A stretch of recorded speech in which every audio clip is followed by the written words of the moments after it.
दर्शकों सीताराम। आज मैं फिर से माँ अनसुईया की खोज में आया हूँ इन्हीं जंगलों में। तो उस जगह में मुझे माँ मिली नहीं। साधुओं ने बताया कि थोड़ा आज और आगे निकल गई हैं। और मैं अपने दर्शकों से कहना चाहता हूँ, साध्वी माँ एकांतवास करती हैं। क्या है ना, वो साधु लोग क्या एकांत में रहते हैं, अकेले रहते हैं। तो आप लोग बिना ज़रूरत के फ़ोन मत किया करो, नहीं तो क्या है ना, वो आप ज़्यादा फ़ोन करोगे तो मोबाइल ही बंद कर देंगी। क्या है, ये लोग संसारिक चीज़ों से मतलब नहीं रहता ना साधु संतों को, तो वो ज़्यादातर एकांतवास लेती हैं। तो आप लोग देख सकते हैं माँ साधना में लीन है। और जैसे ही फ्री होती हैं तो मैं आपको माँ से सत्संग करता हूँ और ज्ञान की बातें सीखते हैं। आप देख सकते हैं ये चित्रकूट धाम का जंगल है और आप चारों तरफ जंगल ही जंगल और पेड़ ही आपको दिखेंगे। तो यहाँ चित्रकूट में हमारे साधु संत ऐसे ही रहते हैं, प्राकृतिक के साथ। सीताराम।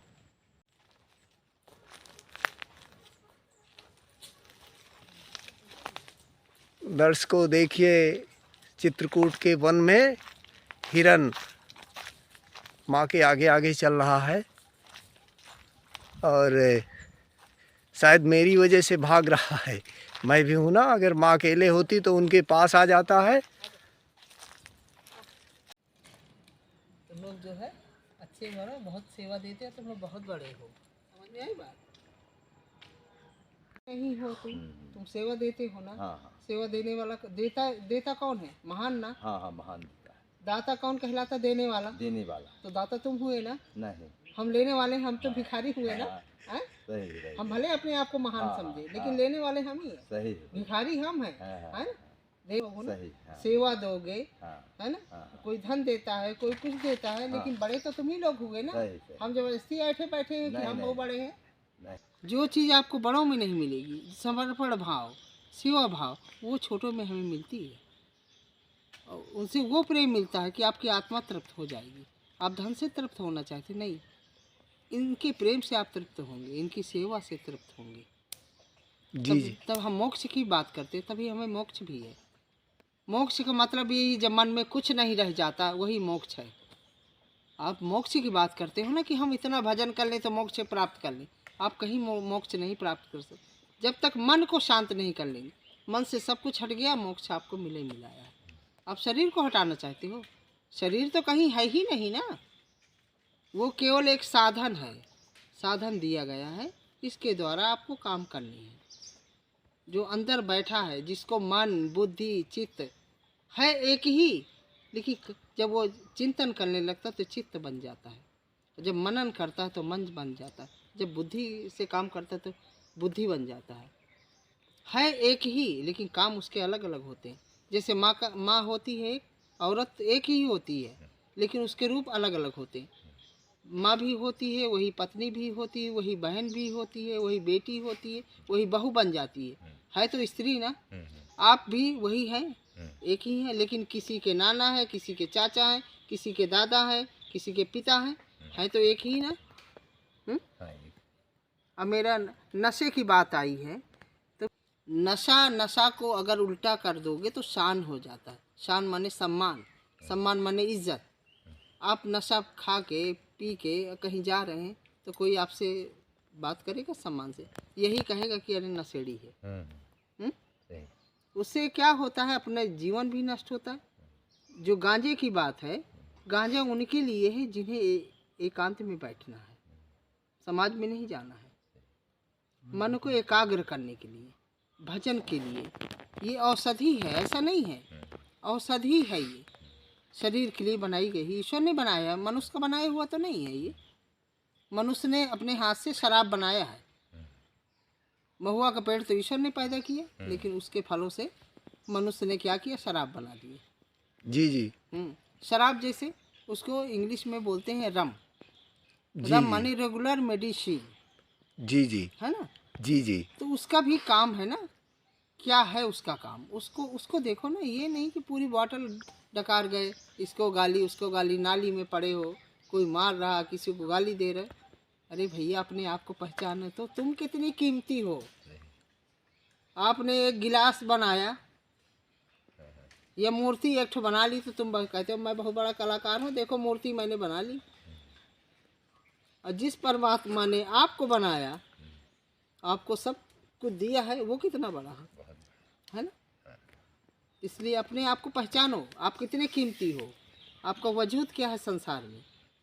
आप ईश्वर की रचना हो। ईश्वर को आप पे गुरूर है, घमंड है कि मैंने मनुष्य बनाया है, वो संसार के सारे काम करेगा। जैसे एक बाप अपने बेटे से रखता है उम्मीद कि मेरा बेटा बड़ा हो जाएगा तो कलेक्टर बनेगा, डीएम बन जाए, बड़ा ऑफिसर बन जाए, यही सोचता। कोई बाप चाहता है कि चोर बने? नहीं चाहता ना। इसी तरह ईश्वर भी चाहता है, उसके भी सपने हैं परमात्मा के कि मैंने मनुष्य को बनाया है और मनुष्य ये काम करेगा। इसीलिए मैं कहती हूँ, क्या बनने आए थे और क्या बन रहे हो। प्रेम करो लोगों से, फिर उसका आनंद देखो। बुराइयों को छोड़ना है। त्याग का मतलब यही होता है कि बुराइयों को पहले अपने अंदर के ख़त्म करो ना, जो हमारे अंदर बुराइयाँ हैं। बुराई पकड़ा थी हाँ हाँ, बुराई की तरह जी जी। हाँ। तो इसलिए जो है बुराइयों को पहले अपने अंदर देखो, झांको। पहले खुद के मास्टर बन जाओ, खुद के डॉक्टर बनो कि हमें बुखार है कि नहीं। पहले पता होता है ना तुम्हें कि यार आज बुखार है, डॉक्टर के पास जाना है। डॉक्टर के पास जाके नहीं डॉक्टर बताता कि आपको बुखार है, पहले आपको लगने लगता है कि अरे आज सर दर्द दे रहा, बुखार है लगता है, चलो डॉक्टर के पास। तब वो बताता है कि आपको बुखार है, लेकिन पता आपको पहले होता है। पेट में दर्द होता है तो आपको ये लगता है ना कि यार फलानी चीज़ मैंने खाया, लगता है वही नुकसान कर गया। डॉक्टर को जब बताओगे आप कि मैंने ये खाया, तब वो बताएगा, लेकिन आपको पहले पता होता है खुद को कि आपने क्या खाया, मैंने क्या खाया क्या नहीं खाया। मैंने ठंडा पानी पी लिया इसलिए सर्दी हो गई, गर्म पी लिया ऐसा हो गया, या पहले आपको पता हो जाता है। इसलिए मेरा यही कहने का मतलब है, प्रेम करना सीखो। छोटों से नफरत नहीं करना है, बड़ों से या छोटा हो कोई भी हो, है सब ईश्वर की रचना। जिस दिन हमें समझ में आएगा कि हम सब एक हैं, हम भिन्न नहीं हैं, ना कोई हम ये देखें कि हमारी अरे ये पता नहीं कौन नारी है, अरे वो भी तो बहन बेटी ही है। अरे हमारी ना सही दूसरे की सही है, तो बहन बेटी ना। और रही बात क्षेत्र की, जहाँ तपस्या के लिए सब इकट्ठे हो रहे हो, तो माँ के शरण में ही हो, माँ गंगा के शरण में हो, उसी में स्नान कर रहे हो, निर्मल हो रहे हो, और उसी की तब वो भूमि बैठ के तपस्या कर रहे हो, और बता रहे हो कि हम जो है, अरे उनसे पूछ ले, वो महान ऋषि सारे महान हैं, जो इस धरती पे है सब महान ही है। प्रभु की रचना महान ही होती है, वो तो कर्म के अनुसार ही चले जाते हैं ना। इसलिए मेरा यही कहने का मतलब, पहले प्रेम करना सीखो, अपने आप को बदलो।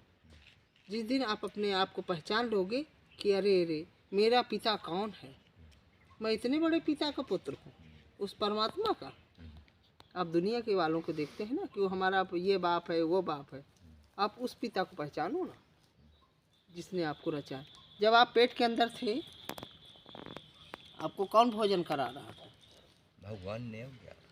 अंधेरे में थे ना, जी जी। तो भोजन कौन करा रहा था? आप कैसे पल रहे थे? भगवान ने। अब बताइए। तो ये आपको विश्वास रखना चाहिए कि जिसने अंधेरे में पाला है, आपको उजाले में पाले। कि ऐसा नहीं करना है कि इसके लिए हमें पालने के लिए गलत मार्ग चुनो, सही दिशा पे चलो।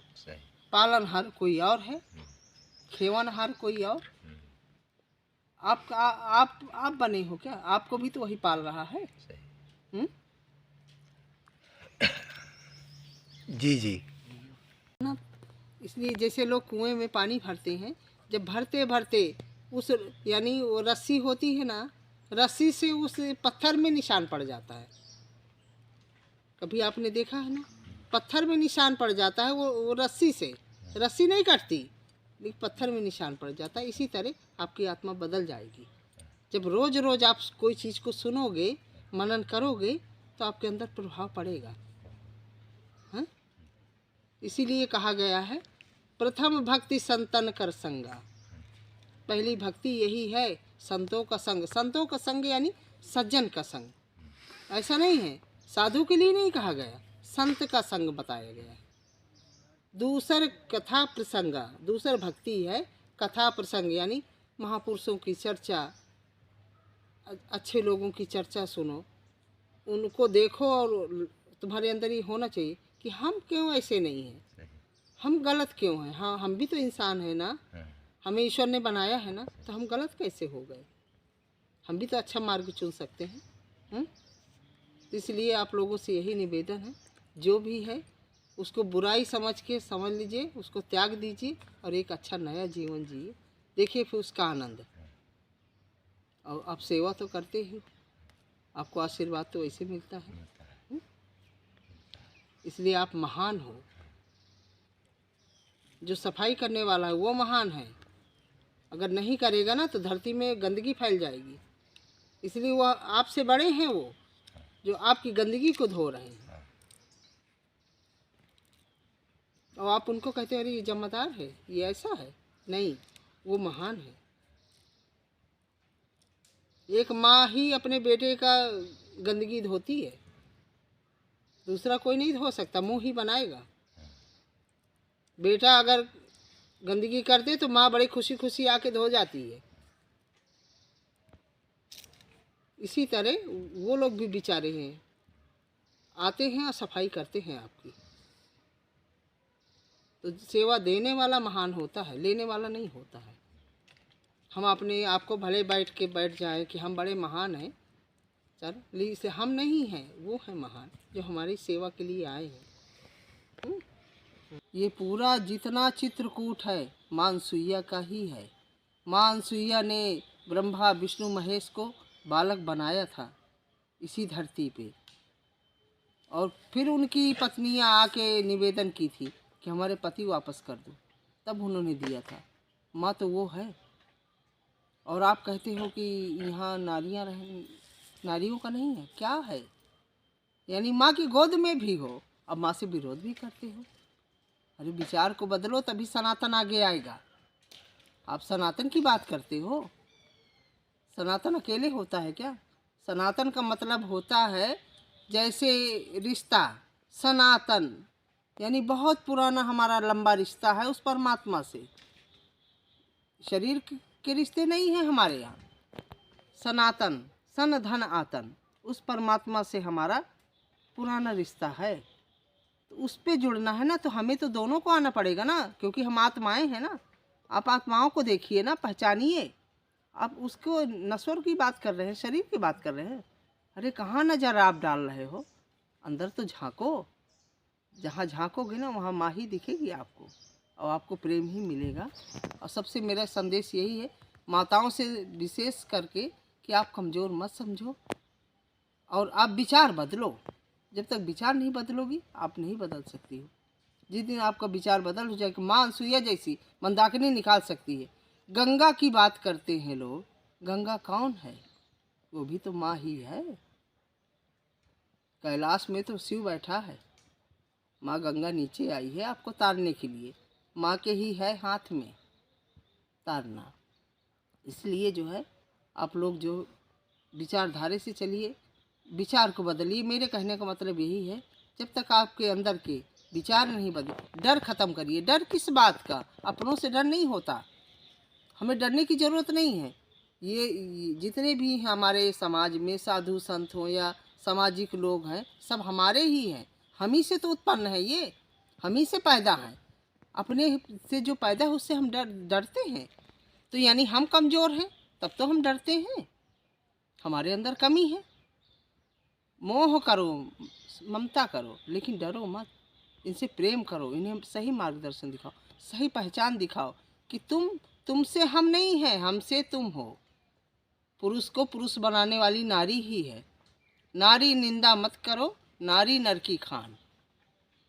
जितना पुरुष वर्ग है नारी से ही। माँ के स्वरूप में देखो तब वो तुम्हें प्रेम करती है, पत्नी के स्वरूप में देखो तब प्रेम करती है, बहन को देखोगे तब भी प्रेम करती है, बेटी बन के आती वो भी सेवा करती है, बहू बन के आती तब भी सेवा करती है। करती वही सेवा है, हर रूप में आती है आपके सामने सेवा करने के लिए, और आप उससे इतनी यानी गिलानी नफरत करते हो। बड़ी शर्म की बात। भारत का ऐसा कोई भी धर्म नहीं कहता है। जितने भी हमारे महापुरुष हो गए हैं सबने गले लगाया। दयानंद के जो गुरु थे रामकृष्ण, उनका एक बार सम्मान हुआ था, जी जी सम्मान हुआ था, तो वहाँ राज नर्तकी बुलाई गई थी जी जी नृत्य के लिए। लेकिन जब रामकृष्ण ने ये सुना कि अरे वहाँ एक राज नर्तकी आ रही है, अब मैं उसके सामने कैसे जाऊँगा, जी जी जी जी तो वो यानी सोचे कि मैं नहीं जाऊँगा, मैं वो इतनी अधम औरत, मैं वहाँ कैसे जाऊँगा। तो जब वो पता चला उस तवायफ को, राज नर्तकी को, कि अरे मेरे कारण जो है संत आ नहीं रहे रामकृष्ण, जी जी मैं इतनी अभागन हूँ कि मेरा दर्शन भी नहीं हो पाएगा। तो उसने यानी एक भजन गाना शुरू किया, अवगुण चित न धरो प्रभु मेरे। जी जी करुण वेदना से ये भजन को गाया तो रामकृष्ण दौड़ते हुए आए और उसके पैरों में गिर पड़े। बोले माँ, क्योंकि वो काली के पुजारी थे ना वो। जी जी तो इसलिए जो है मेरे कहने का मतलब यही है कि ये भाव हटा दीजिए। जब तक ये हटेगा नहीं, ना देश का कल्याण होगा, ना आपका कल्याण होगा, और ना कोई साधुता मिलेगी आपको। जब मन में ये लेके बैठोगे साधना में कि अरे कोई स्त्री ना आ जाए, कोई पुरुष ना आ जाए, तब तक आप साधना कर ही नहीं सकते, ये मेरा दावा है। जिस दिन मन से ये हट जाएगा कि ना नारी से आपको मतलब है, ना पुरुष से मतलब है। एक बार जनक जी से ने सुनैना से कहा कि नारद जी और जो है सुखदेव जी, इनमें से दोनों कौन ब्रह्मचर्य के पालन हुआ। तो सुनैना, उनकी परीक्षा कौन ले। तो सुनैना ने कहा मैं लूँगी परीक्षा कि कौन ब्रह्मचर्य का, कौन मजबूत है ब्रह्मचर्य के लिए। तो बोले ठीक है। उनको बुलाया गया, दोनों को झूला डालते हैं और झूले में दोनों को बैठा देते। पहले बैठते हैं नारद जी, सुनैना 16 श्रृंगार करके आती हैं और नारद जी के बगल में बैठ जाती हैं। नारद जी के जब बगल में बैठती हैं तो नारद जी जो है धीरे धीरे खिसकने लगते हैं। तब सुनैना उठ के चली जाती हैं, बोले नहीं अभी इनमें कमी है। फिर सुखदेव जी आते हैं, वो भी बैठते हैं। फिर आती हैं सुनैना, फिर श्रृंगार करके बैठ जाते। सुखदेव जी आराम से बैठे हैं, उन्हें पता ही नहीं, उन्हें भान ही नहीं है कि ये स्त्री है कि मैं पुरुष हूँ। जब ये भान मिटा दोगे ना मेरे भाइयों, वहीं से कल्याण आपका हो जाएगा। अब सनातन की बात करते हो, कैसे एक करोगे, कैसे विकास होगा। चिल्लाते भर रहोगे विकास विकास, हो नहीं पाएगा। हमारे योगी मोदी बेचारे लगे हुए हैं सनातन आगे जाए आगे जाए, लेकिन आपका काम क्या कर रहे हो। आप क्या कर, नारियों को तोड़ रहे हो, नारी करके हटा रहे हो, आगे बढ़। अरे दोनों साथ, पहिए दो ही लगते हैं, अकेले नहीं। गाड़ी 2 पहिए से ही चलेगी, सबको लेके चलोगे तो पार ही हो जाओगे और सनातन हमारा आगे आएगा। भारत है, ये भारत सबका है। यहाँ ऋषियों की खान रही है, हमेशा ऋषि मुनि पैदा हुए हैं और कहीं नहीं हुए। इसलिए अनसुईया माँ को प्रणाम करती हूँ। आप लोग भी जानिए कि अनसुईया माँ की ही धरती में हम खा पल रहे हैं, इस बात को मत भूलो। माँ की धरती है। अरे माँ से प्रेम करते हो ना, और कहते हो कि नहीं नहीं नहीं यहाँ ऐसा नहीं है। उसी राज्य में खा रहे हो और उसी की बात भी कर रहे हो। इसलिए जो है मैं यही कहूँगी, प्रेम पहले तो पहली बात प्रेम करना सीखो। प्रेम क्या होता है, करुणा सीखो। राम के अंदर करुणा थी, दया थी, तभी आज राम पूजनीय है। आप अगर ऐसे रहोगे तो आपकी पूजा हो ही नहीं सकती। आप कैसे पूजे जाओगे जब वो है ही नहीं है, तो पूजा कैसे होगी। आप शरीर की पूजा करवाना चाहते हो, नहीं, आत्मा की होती है। आज राम की आत्मा बसती है चित्रकूट में। आज भी लोग कहते हैं राम यहाँ बसते हैं। क्यों कहते हैं, क्योंकि आत्मा से है ना जुड़ाव। लोग लाखों लोग आते हैं इस चित्रकूट में माँ मंदाकिनी में नहाने, और राम के दर्शन के लिए ललायित रहते हैं। कामद गिरभे, एक पर्वत खड़ा है आपके सामने, वो अटल खड़ा है, उसका आज तक विचारधारा कोई चेंज नहीं कर पाया। जहाँ खड़ा है सब खड़ा है। और कहा गया है अवलोकत अपहरत विषादा कामद गिरभे राम प्रसादा। राम का प्रसाद बन गया वो। और आप नहीं बन सकते हो, आप मानव हो।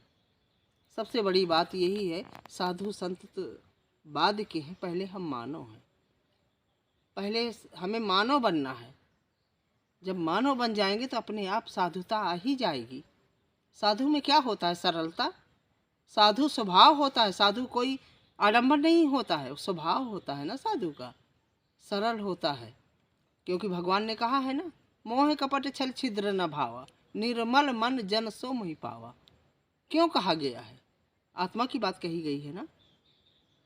इसलिए यही मेरा निवेदन है और यही संदेश भी है बहनों के लिए, विशेषकर लड़कियों के लिए, जो बेटियां हैं हमारी आधुनिक युग की, वो जान लें कि हम किस धरती पे हैं। हमें संदेश दूसरों को देना, हम किसी के संदेश को न लें, क्योंकि भारत है ना, भारत ने हमेशा दिया। और एक बात हमेशा याद रखो कि भारत ने कभी किसी के ऊपर आक्रमण नहीं किया। हमेशा लोगों ने किया है, लेकिन भारत ने नहीं किया। भारत हमारा बहुत महान है। इसलिए मेरा नम्र निवेदन बहनों से भी यही है, अपने आप को जगाओ, पहचानो। जिस दिन पहचान लोगी तो आपको कोई झुका नहीं सकता है। आप क्या नहीं कर सकती हो। आज की बेटियां तो बहुत कुछ कर रही हैं, और उसके बाद भी बेटियों को दबाया जाता रहा। क्यों? उधर लालसा भी है कि इस बेटी से हमें पुरुष पैदा हो जाए, हमें बेटा मिले, वंश का वंशज मिल जाए उसी बेटी से, और उसी बेटी को दबा भी रहे हो। तो इसी को बदलो। वो लक्ष्मी है, पराम्बा है, वो शक्ति है, अनसुईया है, वो सीता है, वो दुर्गा है, वो काली है। आप जिस दिन इस नज़र से देखने लगोगे ना, सब कुछ चेंज हो जाएगा। अब उस केवल प्रेम, दुख की तो बात ही नहीं रहेगी। आप दुखी इसी बात से हो ना कि मैं कौन हूँ, आप क्या बनने आए थे संसार में, अब क्या बन रहे हो, किस लिए आपको ईश्वर ने भेजा है। वो स्वयं आया है, मानुष रूप में दिखाया है कि हमें ऐसे रहना चाहिए। राम ने किससे किससे प्रेम नहीं किया, किसको किसको गले नहीं लगाया। सबरी जैसी भीलिन को उन्होंने तार दिया, अहिल्या को तार दिया, झूठे बैर खा लिए। क्यों? प्रेम दिखाया है ना उन्होंने। और आप छूत की बात करते हो, ये है वो है, ये क्या है? सबसे मेरा सब मुझे प्रिय है, ऐसा नहीं है। साधु हैं, संत हैं, सब प्रिय हैं, सब सज्जन हैं। बस थोड़ा सा प्रेम करना सीखो। नफरत को जिस दिन छोड़ दोगे उस दिन प्रेम ही प्रेम दिखा। दुख तो कहीं रहेगा ही नहीं। दुख के कारण हम ही हैं, हमारी विचारधारा है। हम दुखी इसीलिए हैं कि हमारी विचारधारा ऐसी है।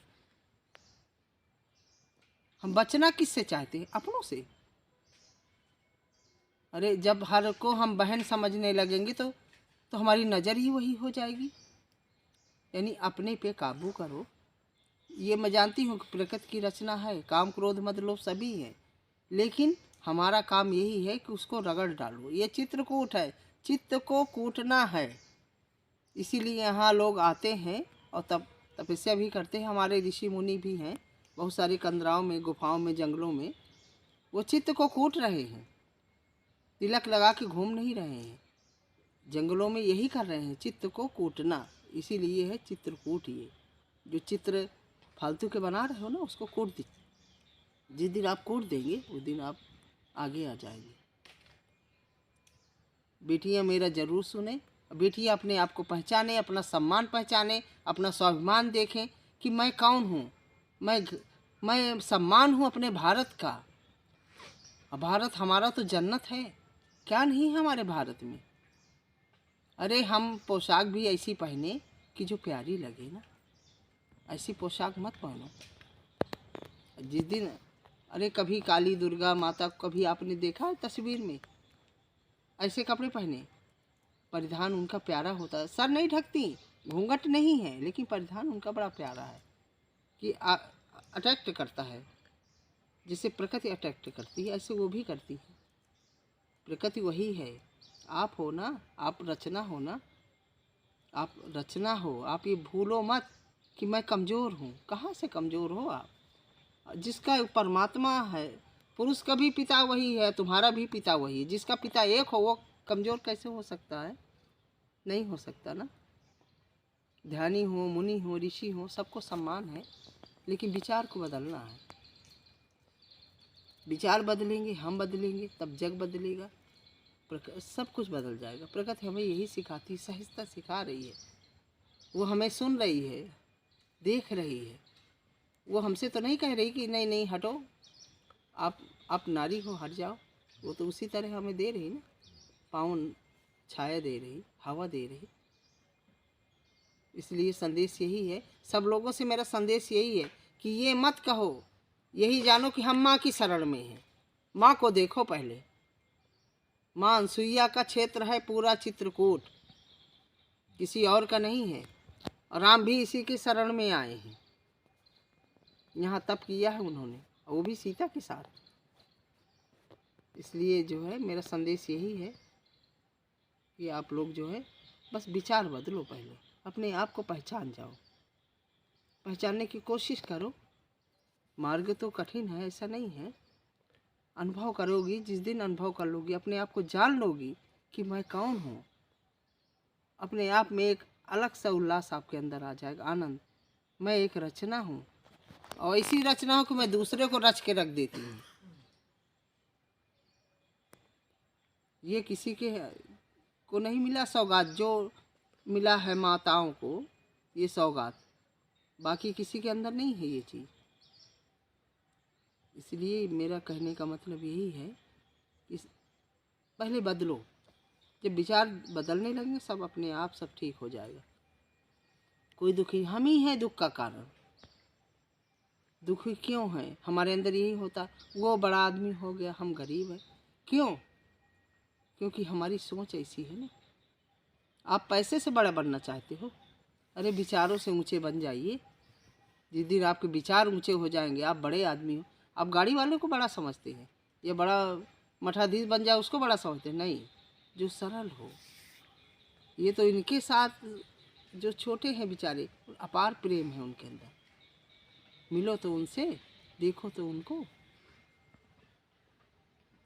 बस मेरा यही कहना है कि अपने आप को पहचानो पहले।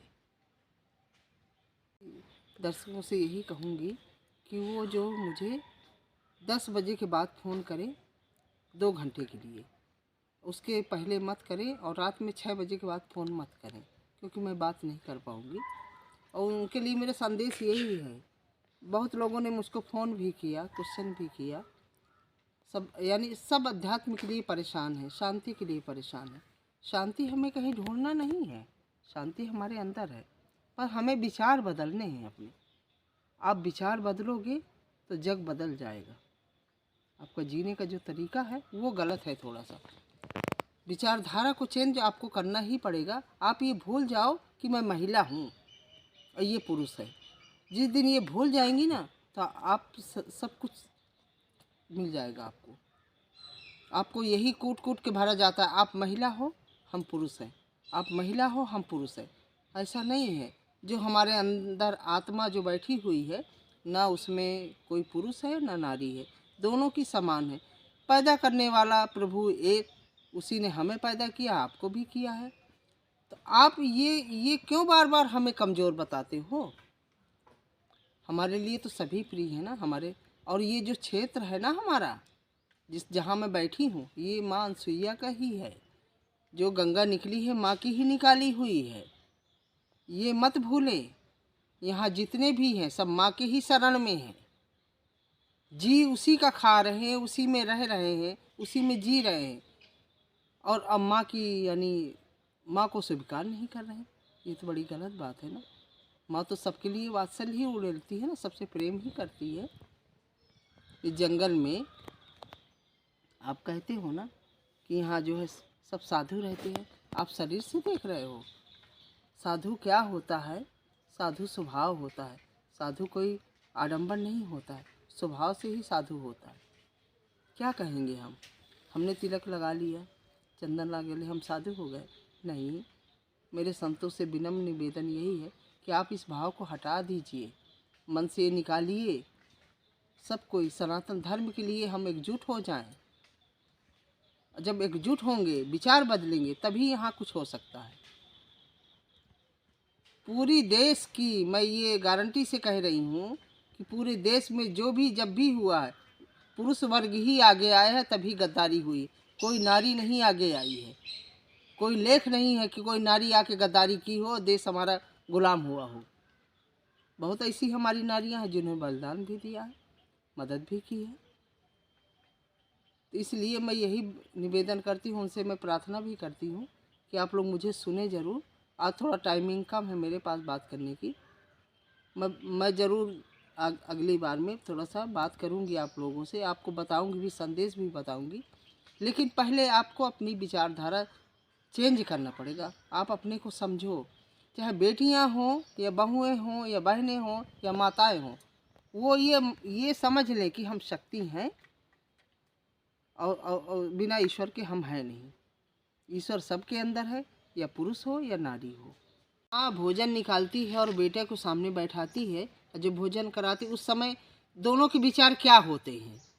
माँ वात्सल में होती है कि बेटे को हम भोजन करा रहे हैं, और बेटा भोजन करता है। उस समय न उसे याद रहता कि ये नारी है, और न उसे याद रहता कि ये पुरुष है। उसका सिर्फ वहाँ पे प्रेम होता है। प्रेम होता है। जी जी। तो इस चीज़ को मत भूलो। मैं सबसे यही मेरा निवेदन है, आप ये चीज़ भूल जाओ। ना कोई बेटी सताई जाएगी, ना कोई माँ सताई जाएगी। सबके अंदर वही उदारता, वही प्रेम, वही आँखों में दिखेगा। प्रेम पाओगे तो प्रेम मिलेगा। सबसे बड़ी बात, सम्मान दोगे तो सम्मान मिलेगा। जी जी। आप सोचो कि मैं यानी बड़ा बन के, पुरुष बन के मैं ये दिखाऊं कि मैं पुरुष हूँ, तो पुरुष होता है बलवान, ये क्योंकि उसको ईश्वर ने दिया है, वो उस काम के लिए दिया है। इसलिए उसको कहते हैं लड़के। लड़के का मतलब होता है लड़ते रहो, समाज के लिए, भूख के लिए, सम्मान के लिए। तुम्हारा काम है लड़ना, लड़ते रहो, इसलिए वो लड़का है। ये नहीं कि यानी हमारे देश के कितने नौजवान खड़े हैं हम ही हमारे लिए ना, क्या उनकी माताएं नहीं हैं? कुर्बानी दे रहे हैं, देश के लिए लड़ रहे हैं। हमारे साधु संत बेचारे इतने सज्जन हैं, वो भी इसी प्रयास में, ऐसा नहीं है, वो भी इसी प्रयास में लगे हैं कि किसी तरह हमारे देश का हित हो। जो सारे लोगों ने यहाँ दुर्गुण फैलाए हैं उसको साफ़ सुथरा कर दे, तो साफ़ सुथरा तभी होगा जब हम साफ़ सुथरे हो जाएंगे। हमें पहले सफाई करनी पड़ेगी अपने अंदर की। जो कचरा भर रहा है दिमाग में, आँख में कंकड़ी अगर पड़ी है ना, तो आसमान नहीं दिखाई देगा। इसलिए नहीं दिखाई दे रहा है, ये वो चीज़ है ना। और जिस दिन उस कंकड़ी को आप निकाल देंगे, आसमान देखेंगे, साफ दिखाई देगा। जी तो जी। जब तक कंकड़ी को आप हटाओगे नहीं, तब तक कुछ साफ दिखने वाला नहीं। आपको हर जगह वही दिखेगी, माँ बहन अपनी। ऋषियों ने भी किया है, ऐसा नहीं है, सब साथ में भी रहेगी। यहाँ खाली अनसुईया नहीं थी, अत्रि भी थे। अत्रि समाधि लगाए थे, तपस्या में बैठे थे। अनसुईया सेवा में लगी थी, और इतना तपोबल उनमें था कि उन्होंने धरती से गंगा निकाल दी। क्या तप था उनका, विश्वास था ना उनका। दृष्टि को बदल दो, विचार को बदल दो, धाराएं अपने आप बदल जाएंगी। इसको बदलने में टाइम नहीं लगता है। लेकिन हाँ, इसके लिए माताओं को तो आगे आना पड़ेगा। जब तक वो नहीं आगे आएंगी, तब तक इनको हम बदल नहीं सकते। इनके विचारों को बदलना ही पड़ेगा। माताओं को करना है, ये बहनों को करना है, हमारी बेटियों को करना है। वो अपने विचारों को बदलें, पहले वो बदलें, तब तो अपने आप बदल जाएगा। मन में ये मत रखो कि अरे ये छोटा है, ये बड़ा है, ये नीची जाति का है, ये ऊंची जाति का है। क्योंकि ईश्वर ने सबको बनाया है, जाति हमने बनाई है ना। जब बच्चा पैदा होता है तो कोई संस्कार नहीं होता है, तो बच्चा ही रहता है। फिर उस आगे जब बड़ा होता तब उसे पता होता है कि मैं किस जाति में पैदा हुआ हूँ। जाति होती है कर्म। झाड़ू लगाने लगा तो जमादार बन गया, कथा बाँचने लगा पंडित बन गया, चमड़े का काम करने लगा चमार बन गया, बर्तन बनाने लगा तो कुम्हार बन गया। तो जाति हमारी कैसे बनी? कर्म से। कर्म जाति कोई वो नहीं है कि विरासत से आई है, नहीं, हमारे काम से जाति बन गई। इसलिए कर्म सबसे महान है। कोई भी किसी काम को करता है उसको आप ये मत समझिए छोटा है या बड़ा है। कर्म हमेशा ऊंचा ही होता है। आपके उद्देश्य ऊंचे होना चाहिए, विचार ऊंचे होने चाहिए। कभी अपने आप को असहाय मत समझिए, ना छोटा समझिए। आप सेवा करते हो इसलिए आप ज़्यादा महान हो। जो सेवा लेते हैं वो महान नहीं है। सेवा करने वाला महान होता है, लेने वाला नहीं होता है। जो सेवा करता है, क्योंकि ईश्वर हमेशा सेवा ही करता है। आप ईश्वर को क्या देते हैं? कुछ देते हैं? कुछ नहीं। वो आता है आपके सामने मांगने? नहीं आता ना? नहीं है। हाँ, लेकिन वो महान है ना, महान। वो देता ही है। हाँ देते हैं तभी वो देवता है, बस। है ना? देने वाला महान होता है, इसीलिए परमात्मा महान है। देता है ना, लेता नहीं है वो। बांटो, प्रेम बांटो। जिस दिन आप बांटने लगोगे ना तो दुख तो भाग ही जाएगा। दुख वहीं होता है कि जहाँ हमारे अंदर विचार गलत होते हैं, गलत भावना सही। हमारे अंदर स्वार्थ होता है कि ये हमारा छीन न ले। जैसे एक कुत्ता मांस का टुकड़ा लेके शेर जाता है, देखता है कि अरे कुत्ता जो है मांस का टुकड़ा लिए है, तो शेर को देखते ही कुत्ता भागता है, सोचता है कहीं मेरा मांस छुड़ा न ले। ये होड़ मची है कि अरे ये कुत्ता जो है, ये शेर है, ये कहीं आके मांस का टुकड़ा ना ले ले, मैं भूखा रह जाऊं। तो इसलिए मेरे कहने का मतलब है सब कोई समान हो, कोई ऊंचा नीचा नहीं है। बस सब प्रेम करो एक दूसरे से। और हमेशा याद रखो, सेवा देने वाला बड़ा होता है, लेने वाला नहीं होता। चाहे वो मैं हूँ या कोई और हो, जो मेरी सेवा में रहेगा वो महान है, मैं नहीं महान हूँ। महान बनाने वाले आप ही लोग हो सब। हम अकेले महान नहीं बन सकते हैं। ये जंगल हमें महान नहीं बनाएगा। आप लोग जब आओगे ना हमारी सेवा करने के लिए, तब आप महान बनाओगे हमें। हमारी चर्चा करोगे कि हाँ फलानी माता है वहाँ पे। जी जी। इसलिए हमारा समाज जो है बहुत अच्छा है। बस समाज में बस हमारी यही कमी है कि ऊंचा नीचा, ये मैं लड़की, ये लड़का, ये आदमी, ये औरत, इसी में पड़ा हुआ है और कुछ नहीं रह गया है। अगर हम अंतर आत्मा झांकने लगेंगे, आपके अंदर वही आत्मा है, इनके अंदर भी है, मेरे अंदर भी है, जो संत लेटे हैं उनके अंदर भी वही आत्मा है। सबकी आत्माएं एक हैं, किसी के अलग नहीं। शरीर अलग हैं लेकिन आत्माएं सबकी एक ही हैं। इसलिए सबसे मिलके प्रेम करो, देखो आगे क्या होता है।